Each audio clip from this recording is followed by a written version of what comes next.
The past few episodes of Peacemaker slowly revealed that Chris's so-called perfect world was actually Earth-X, a Nazi-ruled universe where racism is law and oppression is normalized. In Episode 7, everything fully explodes into violence, betrayal, and sacrifice. But under all of the chaos, the episode wrestles with deeper questions like how much responsibility do we have when living inside broken systems? The episode wastes no time picking up where the last one ended. Harcourt forces Chris to really look around Argus, and Chris is forced to confront reality. The utopia he was enjoying is built on hate. I can't believe you didn't realize we're in Nazi world. Come on, how was I supposed to notice that? Ma'am, you're gonna have to come with me. Because of the copies of Mein Kampf on every desk? Think I'd be this buff if I looked at books? Ma'am. Or the giant fucking mural of Hitler? Oh, fuck, how'd I miss that? For so long, Chris has been someone who avoids facing his pain, whether it's about his father, his guilt, or his loneliness. Earth-X tempts him with comfort, but comfort without truth is just another prison. James Gunn uses the blunt imagery of Nazi propaganda to remind us that evil often sits in plain sight, waiting for someone brave enough to acknowledge it. This explores the danger of denial. Sometimes it's easier not to see the truth, but that blindness allows systems of hate to thrive. While Chris and Harcourt escape, Adrian learns more about the Sons of Liberty. They're the only resistance fighting against Earth-X's fascist rules. Ever since the Nazis won World War II... Whoa! What? The Nazis won World War II here? Yes. That's the craziest thing I've heard since I found out Cheerios is an H on the end. Well, what happened where you're from? Yeah, the Americans won. I don't know who they teamed up with, but I'm like 99% sure it wasn't the Nazis. You must live in like a utopia. Immediately, Adrian thinks of Adebayo, realizing she is especially vulnerable in this world. Adebayo's chase scene through the streets is terrifying. Being black in a white supremacist society means you are never safe, not even in mundane spaces like backyards or pools. The pool moment becomes a clever piece of symbolism. She dives into water to survive, but it's Judomaster pulling her out and electrocuting her pursuers, who ensures her survival. Adebayo survives not by luck, but by others stepping in. This emphasizes the importance of solidarity in oppressive systems. One of the most fascinating parts of this episode is Auggie from Earth-X. Unlike Chris's father from Earth Prime, Auggie isn't completely evil.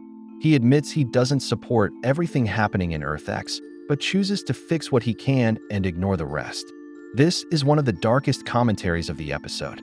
Auggie represents the silent majority, people who aren't openly monstrous, but quietly allow monstrous systems to continue. He believes in making small positive changes and hopes his legacy will matter. But as Harcourt points out, that makes him complicit because silence is still a choice. Then Vigilante kills him in one of the most shocking moments of the season. And at the end of my life, when I stand in judgment before God, I hope that he knows that I did the best that I could, and I left this world a better place than when I came.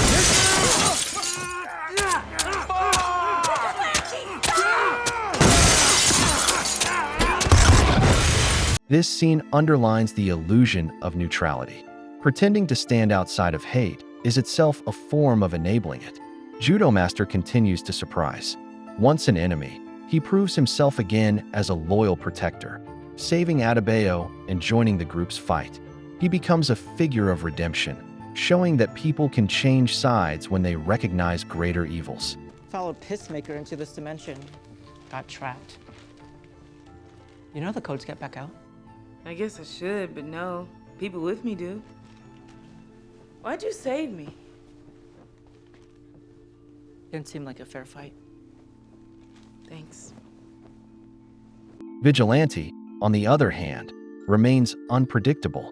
Killing Auggie feels rash, but it also accelerates the chaos that exposes the hypocrisy of Earth-X. Adrian and Adrian 2's dynamic adds humor, but also emphasizes choice. The doubles remind us that who we are depends on what we choose, not where we come from. Keith spends much of the episode torn between loyalty to his father and his thirst for revenge against Chris. His anger echoes Chris's own relationship with his father in Earth Prime. When Keith unleashes his fury at the end, Chris breaks down, begging his friends not to kill him.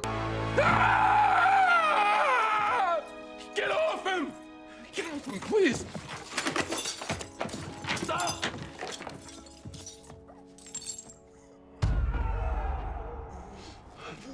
What's wrong? What the fuck is wrong with all of us? This scene is powerful because it shows Chris reliving his deepest trauma, watching family members die because of cycles of hate and violence. Instead of perpetuating the cycle, he pleads for it to stop. For once, Chris chooses mercy over violence. But Harcourt's cold-blooded attempt to kill Keith anyway shows how divided the team really is. She wants to protect Chris permanently, but Chris's mercy toward Keith reflects his desire to break free from his father's shadow.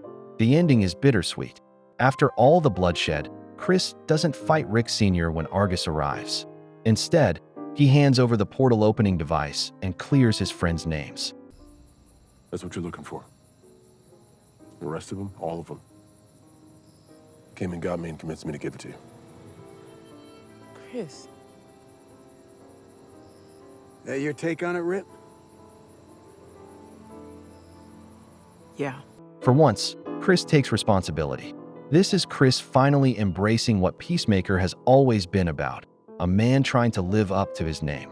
Not by being perfect, not by solving everything with violence, but by taking accountability for his mistakes and protecting the people he loves. Episode 7 strips away the illusion of EarthX's perfection and forces every character to make choices that reveal who they really are.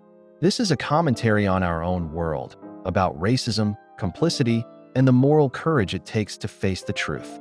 By the end, Chris may be in chains, but symbolically he's freer than he has ever been, because for the first time, he's not hiding from reality. Make sure to like and subscribe if you enjoyed this video, and I will see you in the next one.